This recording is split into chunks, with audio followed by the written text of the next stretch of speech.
Science of life. তো জীবনের বিজ্ঞান পড়তে গিয়ে আমরা প্রথম কি পড়ব, যে জীবন কি, তাই তো। ফার্স্ট আমরা কি পড়ব, জীবন কি। তো জীবন কি আমরা যখন পড়েছিলাম যে অরিজিন অফ লাইফ, তোমরা ক্লাস 9-এ যখন পড়েছিলে মাইক্রোস্ফিয়ার কিভাবে তৈরি হয়, তখন তোমরা জেনেছিলে যে পৃথিবী যখন উত্তপ্ত অবস্থায় ছিল, একটানা বৃষ্টিপাতের ফলে কি হয়েছিল, বিভিন্ন মৌলিক উপাদানগুলো যেগুলো সমুদ্রের জলে ছিল সেগুলো কি হয়েছিল, একত্রিত হয়েছিল হয়ে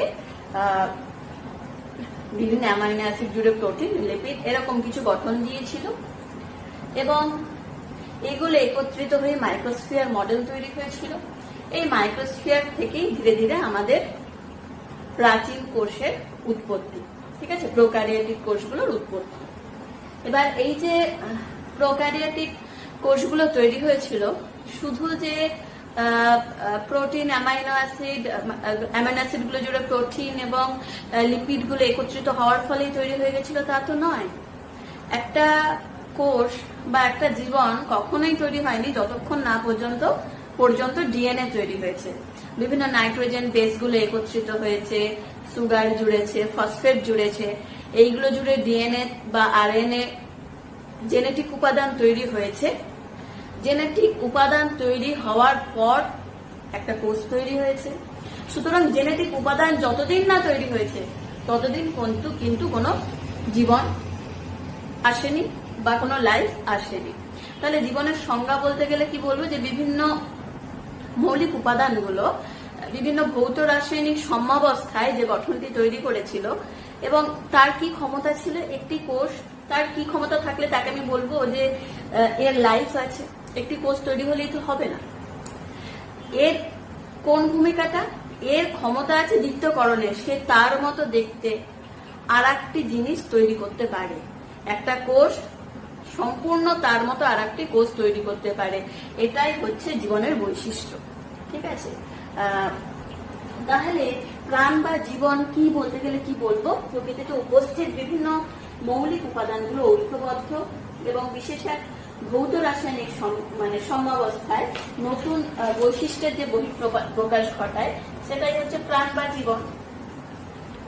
এবার এই প্রাণের প্রাথমিক বৈশিষ্ট্য কি, জীবন বা এই প্রাণের প্রাথমিক বৈশিষ্ট্য কি থাকলে আমি বলবো যে এটা একটা লাইফ। কি কি এর এই বৈশিষ্ট্যগুলো থাকতে হবে, কি, এ বৃদ্ধি ঘটাতে পারে, 2 হচ্ছে এই বিপাক ঘটাতে পারে, 3 হচ্ছে এর সংবেদনশীলতা রয়েছে, মানে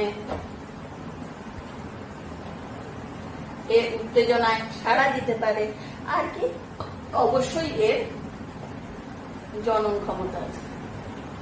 এই বৈশিষ্ট্যগুলো যখন থাকবে তখন সেটাকে আমরা বলতে পারবো এটা একটা জীবন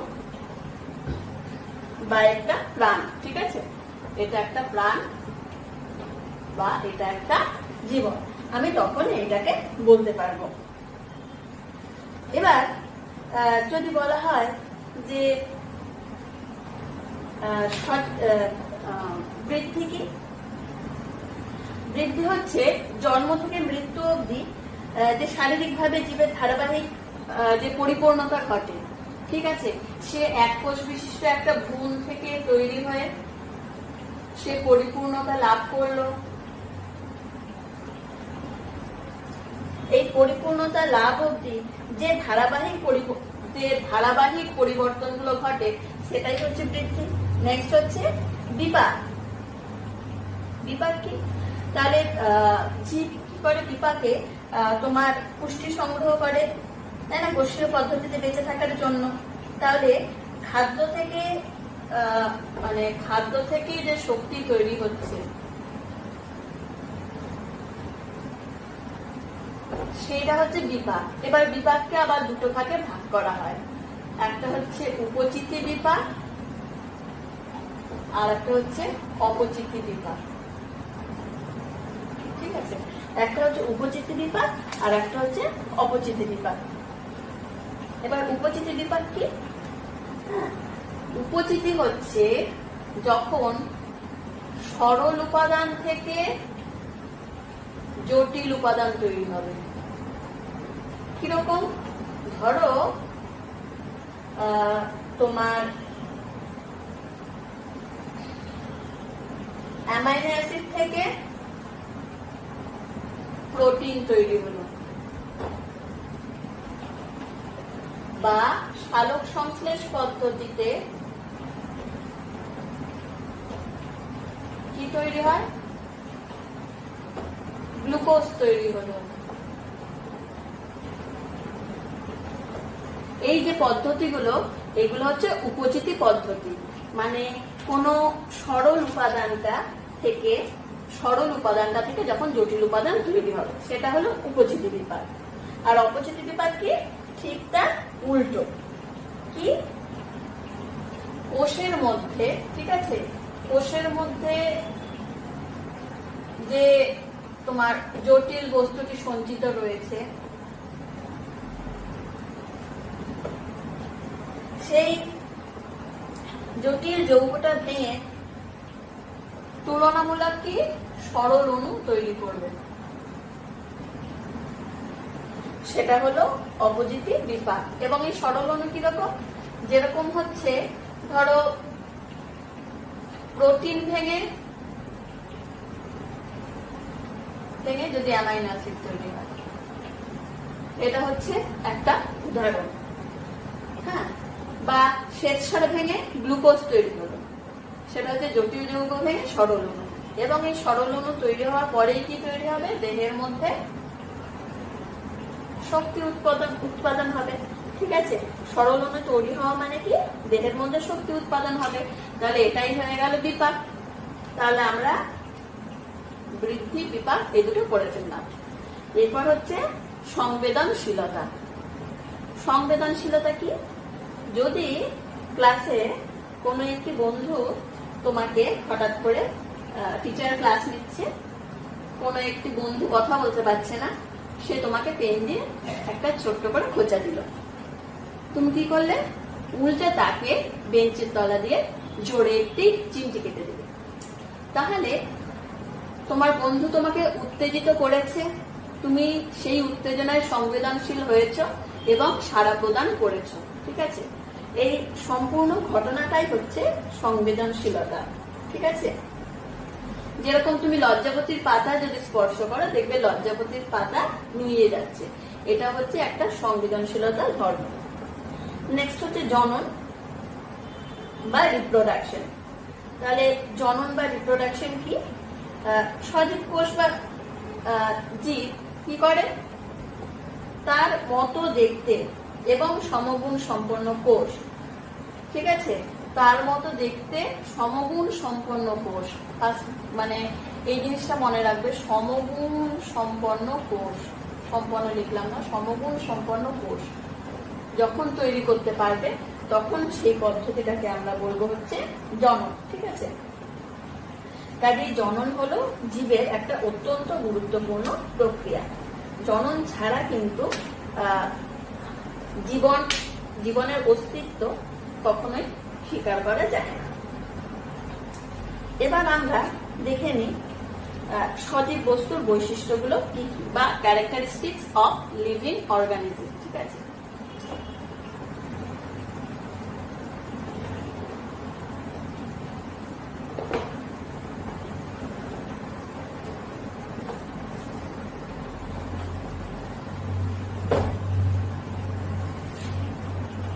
তাহলে আমরা কি দেখছি এখন? সজীব বস্তুর বৈশিষ্ট্য।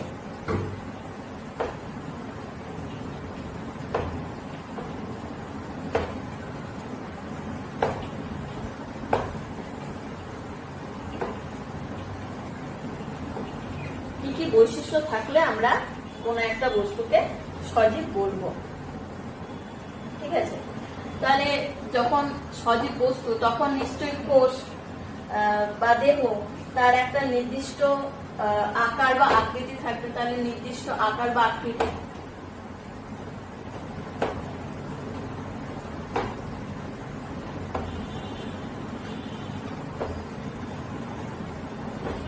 আর এর নিশ্চয়ই কোষীয় কোষীয় কোনো সংগঠন থাকবে,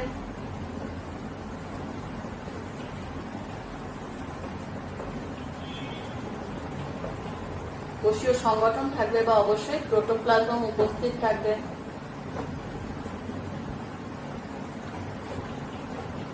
কোষীয় সংগঠন বা প্রোটোপ্লাজমের উপস্থিতি। আচ্ছা, আর কি? এর দেহ গঠন সুষম হবে, তাই না?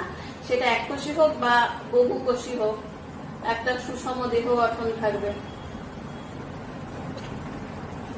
আর কি?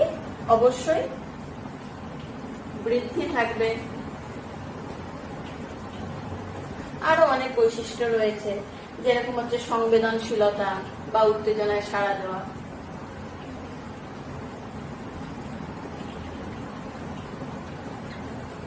সংবেদনশীলতা আর হচ্ছে জেনেটিক বস্তুর, অবশ্যই জেনেটিক বস্তু উপস্থিত থাকবে।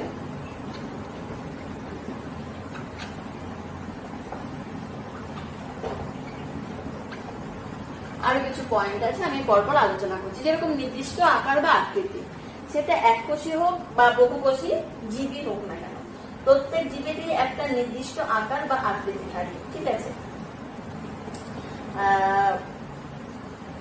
এবার ধরো যে কোনো একটা এককোষী জীবই বলো না কেন, ধরো আমি এখানে আলোচনা করছি একটা এককোষী জীব অ্যামিবাকে নিয়ে। এটা ধরো একটা অ্যামিবা, ঠিক আছে? তাহলে এর এককোষী জীব হলেও এর নির্দিষ্ট একটা আকার আছে, এর বাইরের দিকে একটা সমসত্ব আস্তরণ আছে, যেটাকে জেল অংশ বলে, ভিতরে একটা লিকুইড অংশ আছে যাকে সল বলে। এই সম্পূর্ণ গঠনটা ঠিকই থাকবে এবং প্রত্যেকটা আমরা যখন অ্যামিবা দেখবো সবার গঠনই এরকম হবে, কোষীয় সংগঠন এবং প্রোটোপ্লাজমের উপস্থিতি। এখানে একটা কথা মনে রাখতে হবে, প্রোটোপ্লাজমীয় কোষীয় সংগঠন, প্রোটোপ্লাজমীয় সংগঠন, প্রোটোপ্লাজম সবার রয়েছে এক্সেপ্ট কি ব্যতিক্রমী কি ভাইরাস। আমরা এই সময় এত করোনা ভাইরাস নিয়ে পড়ছি, সুতরাং এই ভাইরাস এর কোনো কিন্তু প্রোটোপ্লাজম উপস্থিত নেই। আচ্ছা, নেক্সট হচ্ছে সুষম দেহের গঠন। এককোষী প্রাণী হোক বা বহুকোষী প্রাণী হোক, তার দেহের সুষম যে গঠন থাকবে, সে এই একটা কোষের মধ্যে কি কি করতে পারে? সেই একটা কোষের মধ্যে বৃদ্ধি ঘটাতে পারে, জনন করতে পারে, খাদ্য সংগ্রহ করতে পারে, বিপাক করতে পারে, শ্বাসকার্য চালাতে পারে। সমস্ত ঘটনাটা কিন্তু সে একটা কোষের মধ্যে করতে পারছে। সে লক্ষ কোটি কোষওয়ালা কোনো জীব হোক বা এককোষী জীব, সে কিন্তু জীবের সমস্ত ধর্ম সেই একটা কোষের মধ্যেই কিন্তু সম্পাদন করতে পারবে, তাই না? নেক্সট হচ্ছে বৃদ্ধি। জন্ম থেকে মৃত্যু অবধি প্রত্যেকের একটা বৃদ্ধি আছে, পরিপূর্ণতা লাভ অবধি। এই সম্পূর্ণ ঘটনাটাই হচ্ছে বৃদ্ধি। সংবেদনশীলতা আমি আগেই বলেছি কি, জেনেটিক বস্তুর উপস্থিতি। জেনেটিক বস্তুর উপস্থিতি কি, যদি ডিএনএ বা আরএনএ না থাকে তাহলে কখনোই একটি কোষ তার অনুরূপ আর একটা কোষ তৈরি করতে পারবে না বা কোষ বিভাজন হবে না। যতদিন জিন একটি মাইক্রোস্ফিয়ার বা প্রাক প্রোক্যারিওটিক কোষের মধ্যে অনুপ্রবেশ না ঘটেছে, ততদিন কিন্তু সেই কোষটি বিভাজন ক্ষমতা উৎপন্ন হয়নি। এবং যতক্ষণ একটি কোনো কিছুর বিভাজন ক্ষমতা বা উপস্থিত না থাকবে, ততক্ষণ সেটাকে আমরা কোনো লাইফ বলতে পারবো না। আচ্ছা, এরপরেও আরো অনেকগুলো বৈশিষ্ট্য রয়েছে, যেরকম জেনেটিক বস্তুর উপস্থিতি। এই জেনেটিক বস্তু কি তোমরা জানো? ডিএনএ হচ্ছে এরকম দ্বিতন্ত্রী একটা গঠন, সর্পিলাকার, ঠিক আছে? এই গঠনটা আমি আরেকটু তোমাদের ভালো করে দেখিয়ে দিই।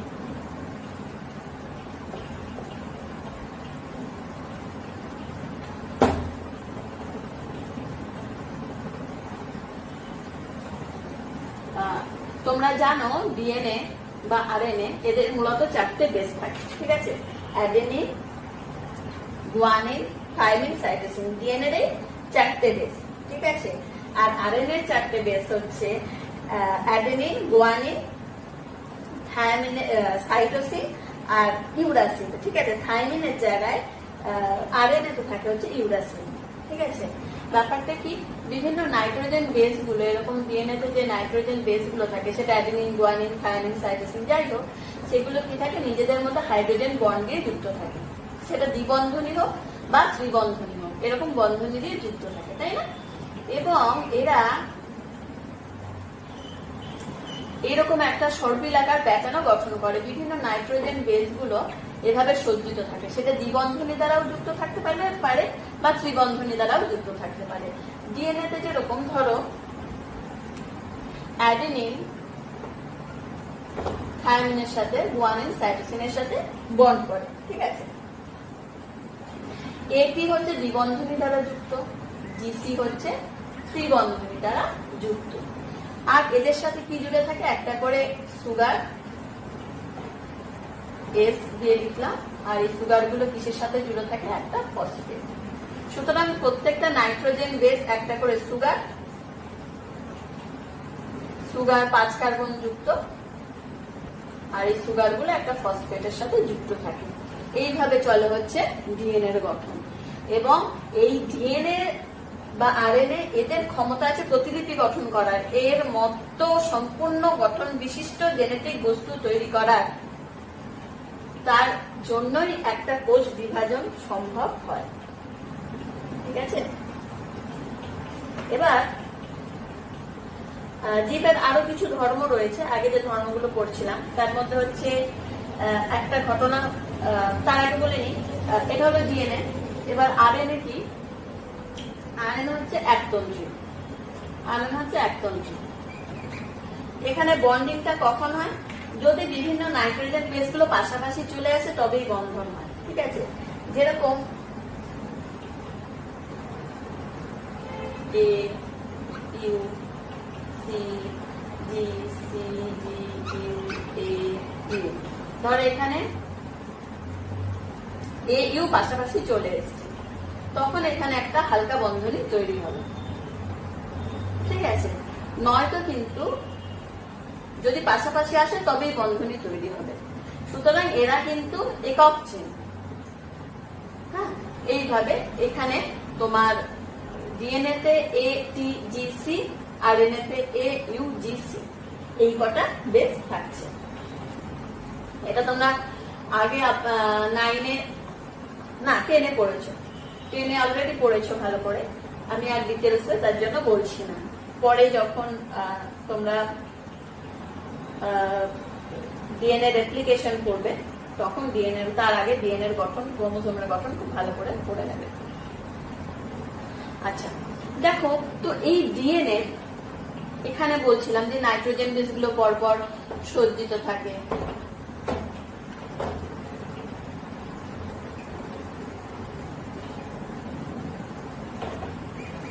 তাহলে এরকম নাইট্রোজেন বেস গুলো পরপর সজ্জিত থাকছে, থেকে কি করছে, এই ডিএনএ বা এই আরএনএ কিছুটা অংশ মিলে কি তৈরি করে, কিছুটা অংশ মিলে তৈরি করে হচ্ছে জিন। এই জিনই আমাদের চরিত্রগত বৈশিষ্ট্য নির্ধারণ করে, ঠিক আছে?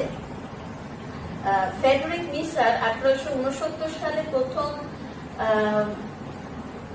মানে যে পুঁজ হয়, সেই পুঁজের থেকে বা পাস সেল থেকে প্রথম ডিএনএ আবিষ্কার করেন, ঠিক আছে? এবং ডিএনএ এর নাম প্রথমে উনি দিয়েছিলেন নিউক্লিন। কেন নিউক্লিন কেন বলেছিলেন, কারণ নিউক্লিয়াসের মধ্যে তিনি এই নাইট্রোজেন বেস গুলো এভাবে সজ্জিত আছে উনি ধরতে পেরেছিলেন, তার জন্য ওটার নাম দিয়েছিলেন নিউক্লিন। তখনও তার কাছে সম্পূর্ণ ডিএনএ স্ট্রাকচার, ওয়াটসন ক্রিক এসে ডিএনএ স্ট্রাকচারটা সম্পূর্ণ দেয়, ঠিক আছে? ডিএনএ ফার্স্ট শনাক্ত করেছিলেন ফ্রেডরিক মিসার, কিন্তু ওয়াটসন এন্ড ক্রিক প্রথম ডিএনএ যে এরকম গঠন এই মডেলটা দিয়েছিলেন।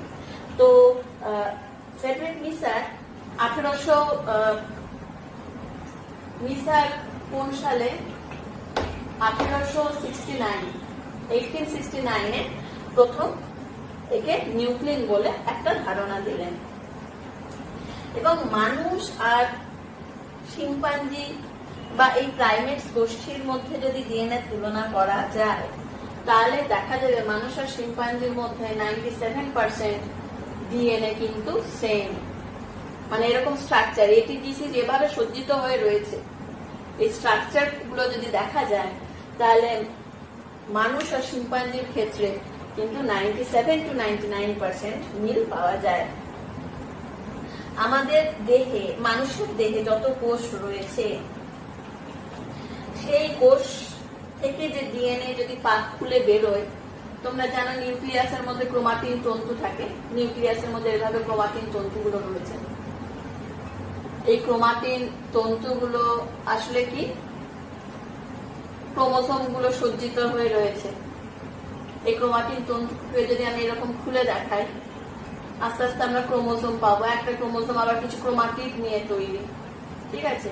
এইভাবে এই বন্ডগুলোকে যদি আমরা মানে যে তারা যেভাবে সুপার সোলেনয়েড স্ট্রাকচারে পেঁচিয়ে থাকে, এই প্যাঁচানো অবস্থাগুলো খুলতে খুলতে এলে আমরা আলটিমেটলি এসে কি পাবো, দেখবো এগুলো আর কিছুই না, এরকম ডিএনএ দিয়ে তৈরি, তাই না? এগুলো আসলে গঠন হচ্ছে কিছু ডিএনএ দিয়ে তৈরি। তো এইভাবে প্যাচ খুলে খুলে খুলে খুলে যদি আমরা ডিএনএ বার করতে থাকি আমাদের দেহের যত কোষ রয়েছে, হ্যাঁ, তো এই প্রায় 10 লক্ষ কোটি কোষ রয়েছে, এভাবে যদি আমরা ডিএনএ খুলে বার করতে থাকি, তাহলে দেখবো এই ডিএনএ গুলো পরপর জুড়লে যে লেন্থটা হবে, সেটা মানে পৃথিবী থেকে চাঁদের যা দূরত্ব তার 6000 গুণ, মানে 3000 বার যাতায়াত করে নেওয়া যাবে, ঠিক আছে। আর হচ্ছে ডিএনএ বেসের সংখ্যা, এই যে ডিএনএ বেস, দুদিকে যে বেস রয়েছে এটিজিসি, এই ডিএনএ বেসের সংখ্যা হচ্ছে 300 কোটি, হ্যাঁ, not a matter of joke, 300 কোটি, ঠিক আছে। তাহলে এই তথ্য ধরে রাখতে তোমার 3 GB হার্ড ডিস্কের প্রয়োজন, জাস্ট কল্পনাও করা যায় না। আচ্ছা, নেক্সট জীবনের বৈশিষ্ট্যে আমরা আরেকটা জিনিস পড়বো, হচ্ছে পরিব্যক্তি বা মিউটেশন। পরিব্যক্তি বা মিউটেশন কি? এই যে আমরা ডিএনএ যে স্ট্রাকচার পড়লাম, ঠিক আছে, এই ডিএনএ এর মধ্যে ধরো এই যে ডিএনএ এর একটা স্ট্রাকচার আছে, ধরো A A B C D C C D A C, এর উল্টো দিকে এর অপোজিটে টি, এর অপোজিটে টি, টির অপোজিটে এ, সির অপোজিটে জি, ডির অপোজিটে সি, এইভাবে তো গঠনটা চলবে। তো মিউটেশন কি? যদি এই বেস সিকোয়েন্সের কোথাও যদি কোনো পরিবর্তন হয়, এই বলেছিলাম যে ডিএনএ এই যে স্ট্র্যান্ড গুলো এক একটা হাতল বরাবর এই যে বেস গুলো সজ্জিত থাকে, তার কিছুটা অংশ মিলে তৈরি হয় হচ্ছে জিন। তাহলে এর এইটুকু অংশ ধরে সাপোজ একটা জিন আছে, এই জিনটা আমাদের কোনো চরিত্র, সাপোজ আমাদের চোখের বর্ণ কি হবে তার জন্য দায়ী। এবার কোনো একটা এজেন্ট, সেটা রাসায়নিক কোনো উপাদান হতে পারে, কোনো একটা রেডিয়েশন হতে পারে, তার জন্য যদি এখানে কোনো গঠন বদলে যায়, ধরো এখানে কি লিখেছিলাম আগে, ধরো এখানে জি ছিল, তাই তো, এই জিটা বদলে এখানে আবার এ চলে এলো কোনো কারণে, বা এখানে এই বেস সিকোয়েন্সটা ডিলিট হয়ে গেল, তাহলে কি হবে?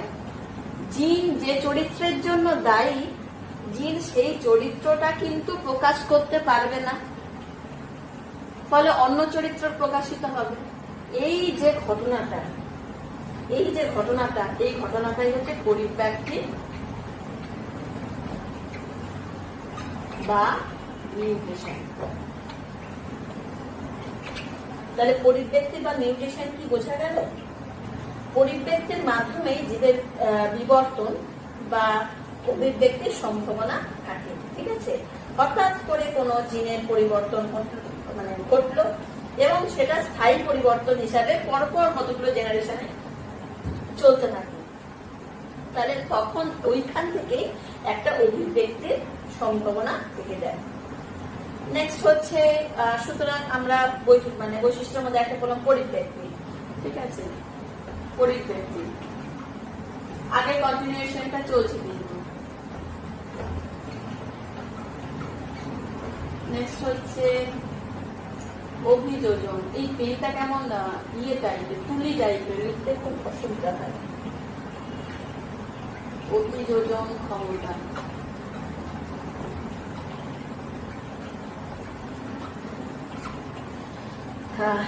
অভিযোজন ক্ষমতা কি? পরিবর্তনশীল পরিবেশে খাপ খাইয়ে নেওয়ার জন্য, ধরো কোথাকার ওয়েদার চেঞ্জ হচ্ছে কন্টিনিউয়াসলি, সেইখানে খাপ খাইয়ে নেওয়ার জন্য একটা জীব তার দেহের গঠনে বা চরিত্রে যে পরিবর্তনটা আনবে বা অভ্যেসেও, সেটাই হচ্ছে অভিযোজন। এবং এই শারীরবৃত্তীয় স্থায়ী বংশানুক্রমিক যে পরিবর্তন ঘটে যায় সেটাই হচ্ছে অভিযোজন। এই অভিযোজন প্রাকৃতিক ভাবে যখন নির্বাচন হয় এবং প্রাকৃতিক নির্বাচনে যদি প্রাণীটা থেকে সে জনন করতে সমর্থ হচ্ছে, সে তার বংশবৃদ্ধি ঘটাতে পারছে, তাহলে আমরা বলবো কোনো একটি অঞ্চলে মাইক্রো ইভলিউশন হলো। ধরো একটা হরিণের প্রজাতি একটা বড় দ্বীপে ছিল সমুদ্রের মাঝখানে, এবার সেই দ্বীপটা ধরো দেখতে এরকম, এটাকে বটল নেক এফেক্ট বলে। ধরো দ্বীপটা এরকম, এবার চারিপাশে সমুদ্রের জল, কোনো কারণে একটা বড় ঢেউ এলো, একটা সুনামি হলো, এই দুটো দ্বীপের মধ্যে ভাগ হয়ে গেল, দুটো দ্বীপ আলাদা হয়ে গেল। কারণ আলাদা হওয়ার পর বোঝা গেল এখানে যে ধরো এখানে একটা হরিণের প্রজাতি ছিল, এখানে একটা হরিণের প্রজাতি ছিল, কিন্তু দ্বীপটা একসাথে ছিল বলে হরিণগুলো মানে একই হরিণের প্রজাতি ছিল, দ্বীপটা একসাথে ছিল বলে হরিণগুলো এই পুরোটা ক্ষেত্রেই বিচরণ করতে পারত। কিন্তু যখন দ্বীপ দুটো আলাদা হয়ে গেল, দেখতে হলে এখানকার উদ্ভিদ বৈচিত্র্য এখানকার উদ্ভিদের বৈচিত্র্য আলাদা, তখন কি করবে এই প্রাণীগুলো এদের মতো করে নিজেদেরকে অভিযোজিত করবে, এখানকার প্রাণীগুলো এদের এখানকার মতো করে নিজেদের অভিযোজিত করবে। ফলে এরপর 1000 বছর কেটে যাওয়ার পর বা 2000 বছর কেটে যাওয়ার পর যখন এই দুটো প্রাণীকে, একই প্রাণী ছিল তারা, এই দুটো প্রজাতিকে যখন কাছাকাছি আনা যাবে, দেখা যাবে এদের মধ্যে জনন কার্য সম্পন্ন হচ্ছে না বা বংশগতি সম্পন্ন হচ্ছে না। অর্থাৎ এই ক্ষেত্রে কি হলো, এই প্রজাতি দুটো আলাদা হয়ে গেল। ঠিক আছে, এটাই হচ্ছে কোন একটি স্থানের সাথে মাইক্রো ইভলিউশন বা নিজেকে পরিবর্তন করে নেওয়া। ঠিক আছে, আরো কিছু বৈশিষ্ট্যের মধ্যে জনন রয়েছে, জীবন চক্র রয়েছে, বৃদ্ধি থেকে ডিম থেকে লার্ভা, লার্ভা থেকে পূর্ণ ব্যাং, ধরো ব্যাঙের যদি বলি, ডিম থেকে লার্ভা ব্যাঙাচি হলো, ব্যাঙাচি থেকে পরিণত ব্যাং হলো, একটা পূর্ণাঙ্গ ব্যাং হলো, আস্তে আস্তে লেজ খসতে থাকবে এবং তারপর দেখা যাবে একটা পরিণত ব্যাঙে পরিণত হয়েছে এবং সে আবার ডিম পাচ্ছে। এইভাবে তাদের জীবন চক্রটা চলতে থাকছে। ঠিক আছে, সুতরাং জীবন চক্র একটা অত্যন্ত গুরুত্বপূর্ণ বৈশিষ্ট্য।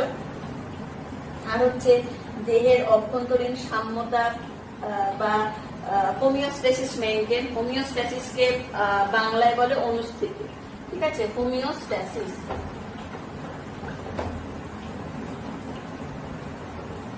এটাকে বাংলায় বলে অনুস্থিতি। ঠিক আছে, জীবের একটা বৈশিষ্ট্যের মধ্যে পড়ে এই হোমিওস্ট্যাসিস বা অনুস্থিতি। ধরো আমাদের দেহ, ধরো আমরা প্রয়োজনের তুলনায় বেশি ভিটামিন গ্রহণ করছি, কিন্তু সেই বেশি ভিটামিন গ্রহণ করলে কিন্তু সেটা আমাদের স্টোর হয়ে থাকে না, স্টোর হয়ে গেলে হাইপার ভিটামিনোসিস হয়ে যাবে, সেটা কিন্তু কোনো না কোনো ভাবে বেরিয়ে যায়। তারপর ধরো ক্যালসিয়াম, তোমাদের আমি বুঝাই চক্রবর্তী সাঁতরা ফলো করছি, তো ওখানে দেখছি ক্যালসিয়ামের একটা হোমিওস্ট্যাসিসের উদাহরণ দেওয়া হয়েছে। ধরো আমরা যে খাদ্য খাচ্ছি, ক্ষুদ্রান্তে শোষিত হচ্ছে ক্যালসিয়াম, এই ক্যালসিয়াম ক্ষুদ্রান্তে শোষিত হওয়ার পর কি হয়, কিছুটা বনে যায়, সঞ্চিত হয়, হাড়ে সঞ্চিত হচ্ছে, তারপর অতিরিক্ত যেটা হাড়ের লাগবে না সেটা আবার ব্লাডে পুনঃশোষিত হবে। ঠিক আছে, ব্লাডে পুনঃশোষিত হলো, হওয়ার পর কি হবে, কিডনিতে যাবে, ব্লাড কিডনি দিয়ে ফিল্ট্রেশন হচ্ছে, কিডনিতে গিয়ে যেটুকু প্রয়োজন সেটা রক্তে পুনঃশোষণ হবে, দেহে আসবে, বাদ বাকিটুকু আবার মূত্রের মাধ্যমে নির্গমন হয়ে যাবে। ঠিক আছে, আবার তোমার রক্তের মাধ্যমেও যে এক্সেস ক্যালসিয়াম ব্লাডে রয়ে গেছে, যেটা আমার শরীরে লাগছে না, সেটা ক্ষুদ্রান্ত হাতে আবার শোষিত হয়ে গেল এবং সেটা মলের সাথে নির্গত হয়ে গেল। সুতরাং কোন উপাদান আমার দেহে যখন আসছে, যেটুকু প্রয়োজন আমার দেহ সেটুকু নিচ্ছে, বাদ বাকিটুকু বার করে দিচ্ছে, যাতে দেহের বিভিন্ন সাম্যাবস্থা নিয়ন্ত্রিত হয়। এবং এটা মনে রাখবে, আমাদের দেহের সাম্যাবস্থা নিয়ন্ত্রণ করার জন্য বিভিন্ন খনিজ আয়নগুলো কিন্তু ভীষণভাবে ইম্পর্টেন্ট, এবং আমাদের দেহের সাম্যাবস্থা নিয়ন্ত্রণ করার জন্য এই খনিজ আয়নগুলোর ভূমিকা কিন্তু একদম অনস্বীকার্য। আর বার্ধক্য এবং মৃত্যু, যেটা চরম সত্য, হ্যাঁ, এটা জীবনে আসবেই। ঠিক আছে, তো এগুলো হচ্ছে জীবনের সাধারণ ধর্ম। এরপর আমরা চলে যাব পরবর্তী অংশে, জীববৈচিত্র্য ও ধারণা, জীববৈচিত্র্য সম্পর্কিত সমস্ত ধারণাগুলো। তো আমরা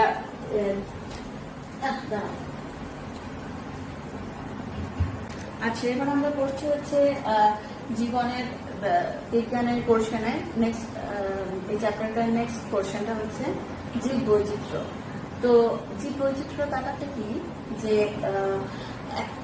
একটা জায়গায়, বা তুমি একটা ছোট জায়গা ধরতে পারো বা একটা বড় জায়গাও ধরতে পারো, তুমি কিভাবে পরিমাপ করবে সেটা তোমার ব্যাপার।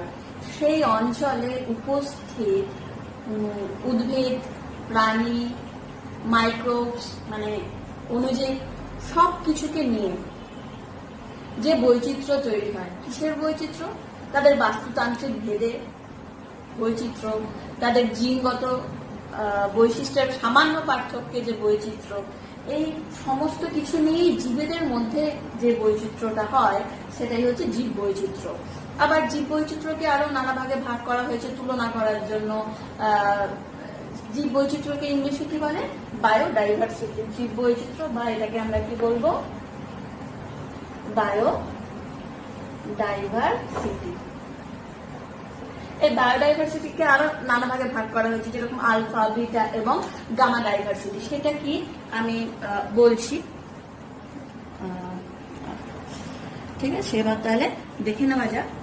তাহলে জীববৈচিত্র্য আমরা কাকে বলবো? জীববৈচিত্র্য হচ্ছে তোমার জিনগত প্রকরণের প্রজাতি এবং বাস্তুতান্ত্রিক বিভিন্ন জীবের মধ্যে যে বিভিন্ন প্রকার সমারোহ বা ভেদ দেখা যায়, সেটাই হচ্ছে জীববৈচিত্র্য বা বায়োডাইভার্সিটি। ঠিক আছে, এবার জীববৈচিত্র্যকে আমরা কি কি ভাগে ভাগ করে নিতে পারি? জীববৈচিত্র্যের স্তর বা উপাংশ বা লেভেল অফ বায়োডাইভার্সিটি। হ্যাঁ, লেভেল অফ বায়োডাইভার্সিটি কি দেখে নিন। লেভেল অফ বায়োডাইভার্সিটি কি কি? 1 নম্বর হচ্ছে জিনগত বৈচিত্র্য,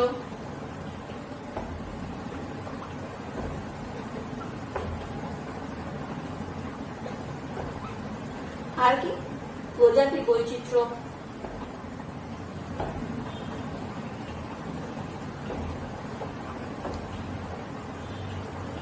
আর হচ্ছে বাস্তুতান্ত্রিক বৈচিত্র্য। বাস্তুতন্ত্রকে আমরা বলি ইকোসিস্টেম, তো বাস্তুতান্ত্রিক বৈচিত্র্য বা ইকোলজিক্যাল ভ্যারিয়েশন। ঠিক আছে, জেনেটিক ভ্যারিয়েশন, স্পেসিস ভ্যারিয়েশন এবং ecological genetic diversity, species diversity এবং ইকোলজিক্যাল ডাইভার্সিটি পড়ছি। ঠিক আছে, তো জিনগত বৈচিত্র্য কি? যদি কোনো কারণে জিনে কোনো একটা পরিবর্তন চলে আসে, যেরকম তাদোবা রিজার্ভে আমি একটা তথ্য পেলাম যে ওখানে লেপার্ড রয়েছে প্রচুর। ঠিক আছে, এবার সেখানে কিছু ব্ল্যাক প্যান্থার দেখতে পাওয়া যায়। ব্ল্যাক প্যান্থার কি? ওরাও কিন্তু এক ধরনের লেপার্ড, কিন্তু ব্যাপারটা কি হয়েছিল, যে কোনো কারণে জিনগত কোনো মিউটেশনের জন্য বা জিনগত কোনো পরিবর্তনের জন্য লেপার্ডের গায়ে যে স্ট্রাইপ গুলো হয় না, সেই স্ট্রাইপ গুলো আসেনি, ইয়েলো স্ট্রাইপ গুলো আসেনি, এবং লেপার্ডটা সম্পূর্ণ ব্ল্যাক লেপার্ড হয়েছিল। তো ধরো একটা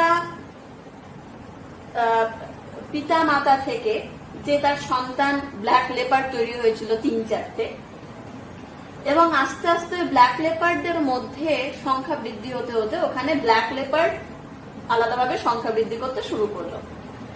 এবং কিছু বছর পর দেখা গেল যে ব্ল্যাক লেপার্ডরা আলাদা গোষ্ঠী করে বসবাস করে এবং নর্মাল লেপার্ডরা আলাদা গোষ্ঠী করে বসবাস করে। এই দুটো গোষ্ঠী কিন্তু একত্রে বসবাস করে না, এবং ওদের এই যে দুটো ভ্যারাইটি তৈরি হয়েছে লেপার্ডের, ওদের মধ্যে যদি নিষেক ঘটানো যায় তাহলে এখনো নিষেক হয় এবং সন্তান তৈরি হয়। কিন্তু এরা যদি দেখা যায় আস্তে আস্তে তারা তাদের জায়গাটাই চেঞ্জ করে ফেললো, জিনগত সামান্য বৈচিত্র্য হয়েছে, হতে হতে দেখা গেল এই ব্ল্যাক লেপার্ড গুলো বা ব্ল্যাক প্যান্থার গুলো একদিকে চলে গেল এবং অন্য নর্মাল লেপার্ড গুলো আর একদিকে চলে গেল, এবং তাদের মধ্যে দেখা গেল 1000 বছর পর এমন একটা ভেদ তৈরি হয়ে গেল যে তাদের মধ্যে আর কোনো রিপ্রোডাকশন হচ্ছে না বা জনন হচ্ছে না বা সন্তানাদি তৈরি হচ্ছে না। ব্যাস ওইখানেই কি হয়ে যাবে, এই সামান্য জিনগত বৈচিত্র্য থেকে, এই জিনের সামান্য পরিবর্তন থেকে কি হয়ে যাবে, প্রজাতি বৈচিত্র্য, স্পিসিস ভ্যারিয়েশন তৈরি হয়ে যাবে, দুটো আলাদা সাব স্পিসিস তৈরি হয়ে যাবে লেপার্ডের, বা স্পিসিসটাই আলাদা হয়ে গেল, এটাও হতে পারে। নেক্সট হচ্ছে প্রজাতি বৈচিত্র্য। প্রজাতি বৈচিত্র্য কি, কোন একটি নির্দিষ্ট এলাকার মধ্যে, এটা আমি একটা স্পিসিসের মধ্যেও জিনগত বৈচিত্র্য হতে পারে, বিভিন্ন স্পিসিসের মধ্যে তো জিনগত বৈচিত্র্য আলাদাই, সেটা আমি বললাম না। প্রজাতি বৈচিত্র্য, বিভিন্ন প্রজাতির মধ্যে যে জিনের ভ্যারিয়েশন আছে, আমরা বলছিলাম যে ওরাংওটাং বা শিম্পাঞ্জির সাথে আমাদের 97 to 99% জিনের মিল রয়েছে, তাহলে এটা হচ্ছে প্রজাতি বৈচিত্র্য। এবার হচ্ছে বাস্তুতান্ত্রিক বৈচিত্র্য, কোন বাস্তুতন্ত্রে বসবাস করছি তার উপর বৈচিত্র্যগুলো কিন্তু আলাদা আলাদা হয়। যেরকম ধরো তোমরা যদি দার্জিলিং এ বেড়াতে যাও আর আমাদের এই এখানকার সমতল অঞ্চলে থাকো, তোমার গাঙ্গেয় পশ্চিমবঙ্গের যে অঞ্চলটুকু, তোমরা দেখবে এখানে তোমরা কোনো স্যালামান্ডার টাইপের কোনো প্রজাতি পাও না, মানে ব্যাঙের যে প্রজাতিগুলো অনেকটা টিকটিকি টাইপের দেখতে, তাদেরকে স্যালামান্ডার বলে, ঠিক আছে। এখানে প্লেন ব্যাঙ দেখা যায়, কিন্তু আমরা পার্বত্য অঞ্চলে গেলে সিকিম, দার্জিলিং, এখানে কিন্তু আমরা কিছু স্যালামান্ডার পাবো। তারপর আমরা পাহাড়ি অঞ্চলে পাইন পাচ্ছি, ওক পাচ্ছি, সেটা কিন্তু আমরা আবার সমতল অঞ্চলে পাবো না। সমতল অঞ্চলের আম কাঁঠাল গাছ কিন্তু আমরা আবার দার্জিলিং এ গিয়ে পাবো না। সুতরাং এই যে ভ্যারিয়েশন, প্রজাতির চারিপাশে এই যে বৈচিত্র্য উদ্ভিদ বা প্রাণীর, সেটা মিলেই তৈরি হয় হচ্ছে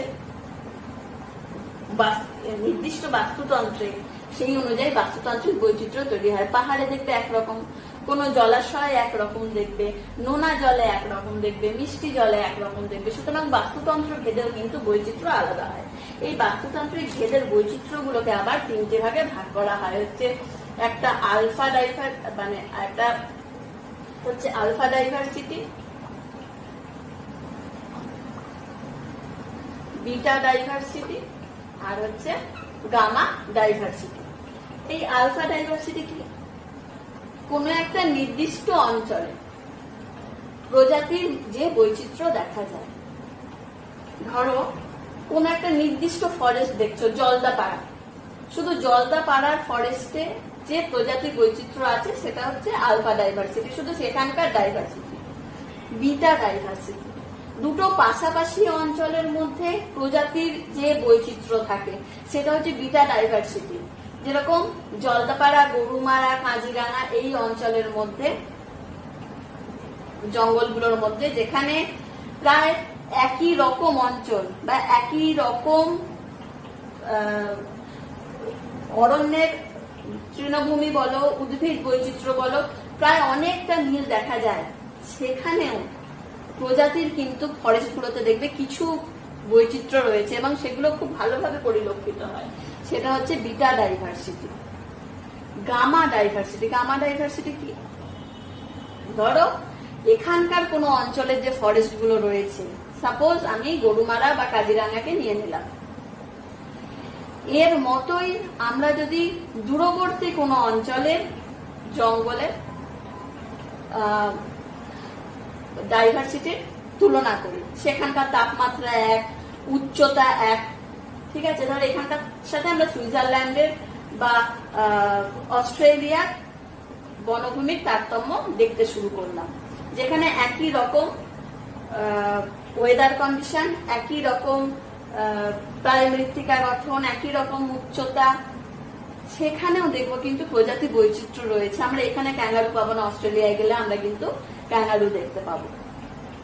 সুতরাং এই যে ডাইভার্সিটি বা ভ্যারিয়েশন হচ্ছে মানে অনেকটা দূরবর্তী দুটো একই রকম অঞ্চলের মধ্যে, সেটা হয়ে গেল হচ্ছে গামা ডাইভার্সিটি।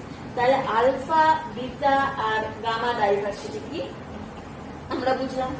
এবার একটা ইম্পর্টেন্ট কোশ্চেন হচ্ছে জীব বৈচিত্র্যের গুরুত্ব কি?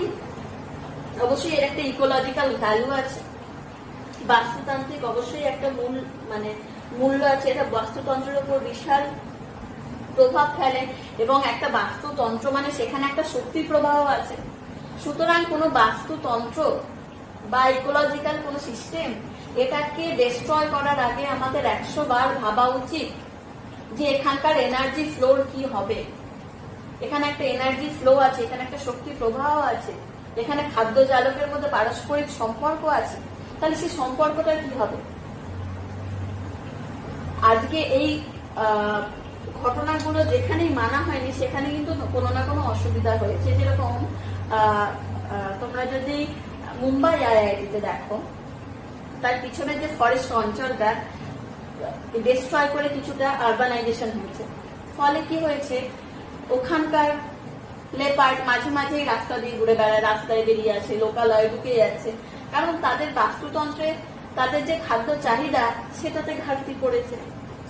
এর একটা পরিবেশগত মূল্য আছে, অবশ্যই অর্থনৈতিক মূল্য আছে, যেগুলো আমাদের রিজার্ভ বা ফরেস্ট, সেখানে প্রয়োজনে বৈজ্ঞানিক গবেষণার কাজে বিভিন্ন উদ্ভিদগুলো আমরা সংগ্রহ করি, সেগুলো থেকে নানা অর্থনৈতিক উপার্জন বলো, মানে বৈজ্ঞানিক পদ্ধতিতে সেখানে বিভিন্ন মেডিসিনাল প্ল্যান্টস আছে, সেগুলো আমরা চিকিৎসার জন্য ইউজ করতে পারি।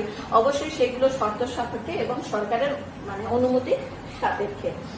তারপর পরিবেশের রক্ষায় তো অবশ্যই তোমার জীব বৈচিত্র্যের একটা গুরুত্বপূর্ণ ভূমিকা রয়েছে। তারপর হচ্ছে জিন পুল বা জিনের ভান্ডার হিসাবে কাজ করছে জীব বৈচিত্র্য। জিন পুল কি? একটা অঞ্চলে যত প্রজাতির প্রাণী আছে তাদের মধ্যে সমস্ত জিনের যে বৈচিত্র্য, টোটাল জিনের যে ভ্যারিয়েশন, সব মিলিয়ে তৈরি হয় হচ্ছে জিন পুল।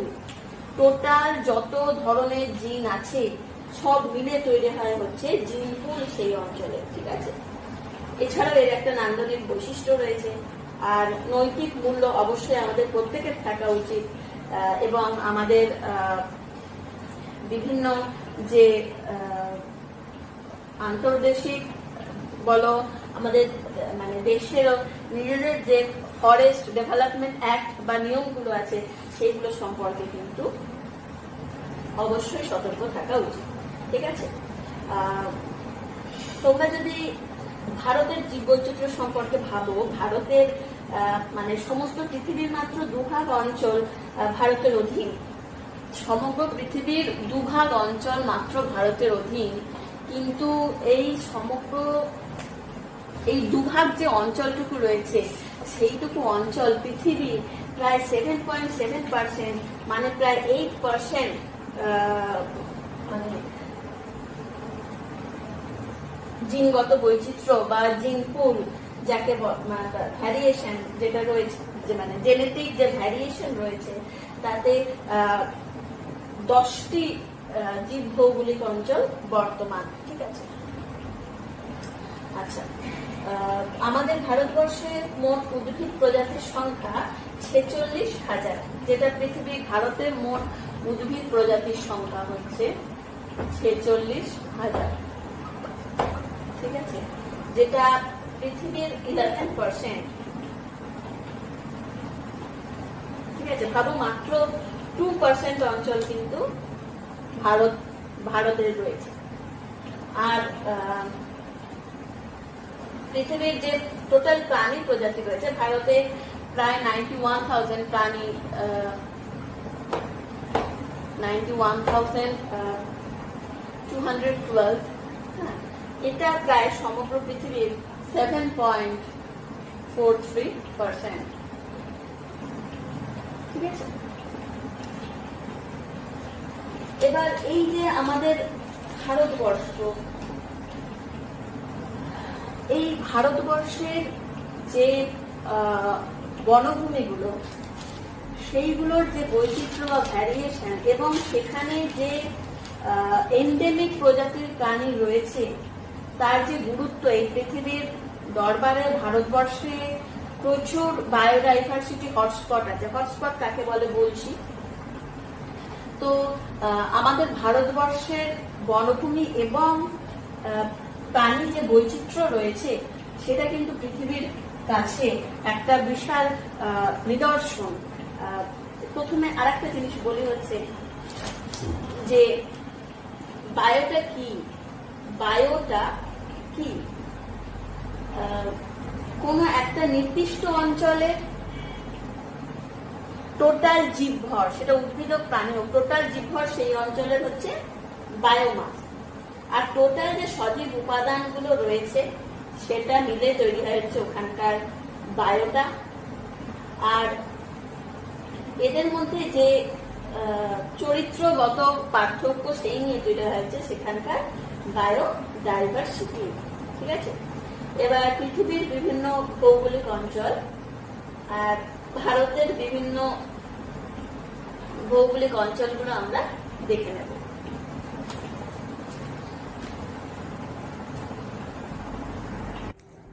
তাহলে আমরা বায়োডাইভার্সিটি পড়তে গিয়ে এটুকু বুঝলাম যে জায়গা ভেদে পরিবেশের তারতম্য অনুযায়ী জীবেদের বৈচিত্র্য নানা রকম হচ্ছে। তো বিশ্বের বিভিন্ন জীব ভৌগোলিক, বিশ্বের এই বায়োডাইভার্সিটির ভিত্তিতে বিশ্বকে অনেকগুলো জীব ভৌগোলিক অঞ্চলে ভাগ করা হয়েছে। হ্যাঁ, তো পৃথিবীর এই জীব ভৌগোলিক মানে অঞ্চলগুলো যেগুলো, সেগুলো হচ্ছে প্যালিআর্কটিক, নেআর্কটিক, নিওট্রপিক্যাল, দেখো দেওয়া রয়েছে, অ্যাফ্রোট্রপিক, ইন্দো-মালয়ান, অস্ট্রেলিয়ান, ওশেনিয়া এবং আন্টার্কটিকা। মানে দেখা গেছে যে এই কটা অঞ্চলে কেন ভাগ করা হয়েছে? এই অঞ্চলগুলোর মধ্যে জীবেদের বৈচিত্র্যে কিছুটা মিল বা কিছুটা সাদৃশ্য পাওয়া যায়। ঠিক আছে, আর ভারতেরও কিছু জীব ভৌগোলিক অঞ্চলে ভাগ করা হয়েছে। তো এই যে ভাগগুলো, সেগুলো ভৌগোলিক বিস্তারগুলো একটু দেখে নেবে। আর ভারতের যে জীব ভৌগোলিক অঞ্চলগুলো সেগুলো হচ্ছে ট্রান্স হিমালয়ান, মানে হিমালয় সংলগ্ন দেশের উত্তরের যে অঞ্চলগুলো, মানে এটা ঠিক পাহাড় নয়, পাহাড় সংলগ্ন অংশ, মানে পাহাড়ের পর জাস্ট যে মালভূমি অংশটা শুরু হচ্ছে সেটা। তারপর হচ্ছে হিমালয় অঞ্চল, মরুভূমি অঞ্চল, অর্ধশুষ্ক যে অঞ্চলগুলো রয়েছে, যেরকম মরুভূমি অঞ্চল ছাড়াও রাজস্থানের বাকি অংশ, পাঞ্জাব, হরিয়ানা ড্রাই অঞ্চলগুলো, হ্যাঁ, ওগুলো হচ্ছে অর্ধশুষ্ক অঞ্চলের মধ্যে পড়বে। তারপর আছে পশ্চিম ঘাট অঞ্চল। পশ্চিম ঘাট পর্বতমালায় বিশাল ভ্যারিয়েশন পাওয়া যায়, জীব বৈচিত্র্য বিশাল ভ্যারিয়েশন পাওয়া যায়। তো এর মধ্যে পড়বে দক্ষিণ উপদ্বীপ অঞ্চলগুলো, ক্রান্তীয় বনাঞ্চলগুলো। তারপর আছে ডেকান মালভূমি, দক্ষিণ ভারতের মালভূমি অঞ্চল, গাঙ্গেয় সমতল অঞ্চল, আমরা যে গঙ্গেয় অববাহিকায় রয়েছি। তারপর হচ্ছে উত্তর পূর্বাঞ্চল, মানে অরুণাচল প্রদেশ, মেঘালয়, আসাম, নাগাল্যান্ড, ত্রিপুরা, মণিপুর, মিজোরাম। হ্যাঁ, এইখানে 7টা রাজ্য নিয়ে তৈরি হয়েছে। উপকূলের অঞ্চলগুলো, পূর্ব পশ্চিমে যে উপকূলবর্তী অঞ্চলগুলো, সেখানকার জীব ভ্যারিয়েশনগুলো সবসময় একই রকম হয়, জীব বৈচিত্র্যগুলো। তারপর বিভিন্ন দ্বীপভূমি, আন্দামান, নিকোবর, লাক্ষাদ্বীপ, এই অংশে ভাগ করা হয়েছে। এই যে আন্দামান আর নিকোবর অঞ্চলের মধ্যেও যদি তোমরা জীব বৈচিত্র্য দেখো, সেখানেও আবার কিন্তু আন্দামান অঞ্চলের জীব বৈচিত্র্য আর নিকোবর অঞ্চলের জীব বৈচিত্র্য মানে বিশাল ভ্যারিয়েশন পাওয়া যায়, কারণ এখানে দুটো আলাদা দ্বীপ, মাঝখানে সমুদ্র। তো দুটো দ্বীপ তারা স্বতন্ত্রভাবে এত বছর ধরে আলাদাভাবে তৈরি হয়েছে, সুতরাং জীববৈচিত্র্য আলাদা। এবার আমরা জানবো যে জীববৈচিত্র্যের হটস্পট বলতে কি বুঝি। হ্যাঁ, হটস্পট হচ্ছে সেরকম একটা অঞ্চল যেখানে এমন কিছু প্রাণী পাওয়া যায় বা এমন একটা প্রজাতিরও হয়তো প্রাণী পাওয়া যায় যেটা পৃথিবীর অন্যান্য অংশে আর পাওয়া যায় না। সেই অঞ্চলকে আমরা জীববৈচিত্র্যের রেসপেক্টে বলবো ওই অঞ্চলের হটস্পট। হ্যাঁ, জীববৈচিত্র্যের প্রাচুর্যপূর্ণ সর্বাধিক বিপদগ্রস্ত বাস্তুতান্ত্রিক অঞ্চলকেই জীববৈচিত্র্যের হটস্পট বলে। ঠিক আছে, হটস্পটের ধারণা প্রথম 1988 সালে নরম্যান মেয়ার প্রথম বায়োডাইভার্সিটি হটস্পট এই কথাটি প্রথম বলেন। এই কোশ্চেনটা ভীষণ ইম্পর্টেন্ট কোশ্চেন, যে বায়োডাইভার্সিটি হটস্পট কথাটি কে প্রথম প্রবর্তন করেন। তো এখানে উত্তর আসবে হচ্ছে নরম্যান মেয়ার, ভীষণ নামী একজন বিজ্ঞানী। ঠিক আছে, এবার আমাদের বিশ্বের 34টি হটস্পট অঞ্চল আছে। আমাদের বিশ্বে টোটাল হটস্পট অঞ্চল আছে হচ্ছে 34টি। ঠিক আছে, তার মধ্যে আমাদের ভারতেই 4টে হটস্পট অঞ্চল কিন্তু রয়েছে। ঠিক আছে,